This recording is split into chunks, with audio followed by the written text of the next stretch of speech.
नमस्कार. शेतकऱ्यांसाठी महत्त्वाच्या ठळक बातम्या. नांदेड जिल्ह्यामध्ये युरिया डीएपीचा तुटवडा, लिंकिंगमुळे शेतकरी त्रास्त.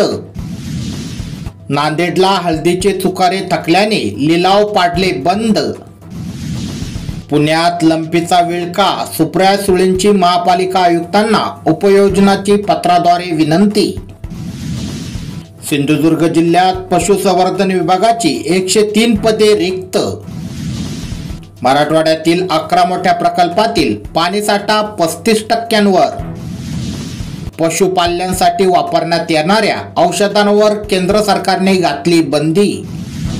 जालना जिल्ह्यातील पोखरातील घोटाळा 200 कोटीहून अधिक.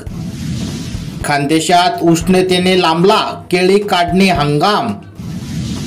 केंद्र सरकारने 24,000 कोटीच्या पीएम धान्य कृषी योजनेला दिली मंजुरी.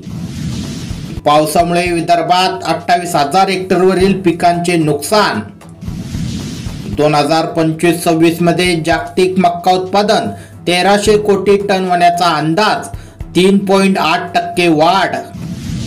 विमा कंपन्यांकडून अधिकाऱ्यांना घोटाळ्यासाठी कमिशन, SIT चौकशीची आमदार दसांनी केली मागणी. परभणी जिल्ह्यातील 3,500 शेतकऱ्यांना नवीन पीक कर्ज. सोलापूर जिल्ह्यात लंपीची लक्षणे आढळलेल्या 100 जनावरांवर उपचार सुरू. खानदेशात केळीची काढणी सुरू असून व्यापारी शेतकऱ्यांना जाहीर दरापेक्षा 200 ते 500 रुपये कमी दर देत आहेत. दराच्या तेजीने रेशीम कोष उत्पादकांमध्ये उत्साह. मराठवाडा विदर्भात पावसाचा अंदाज, राज्यात शनिवार रविवार पावसाचा जोर कमी राहणार. सोयाबीनची वाढ खुंटली, दुबार पेरणीचे संकट, धाराशिव जिल्ह्यातील शेतकरी चिंताग्रस्त.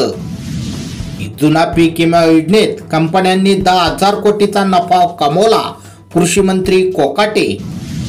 हिंगोली जिल्ह्यातील गोरेगाव येथील 9 कृषी निविष्ठा विक्रेत्यांचे परवाने निलंबित.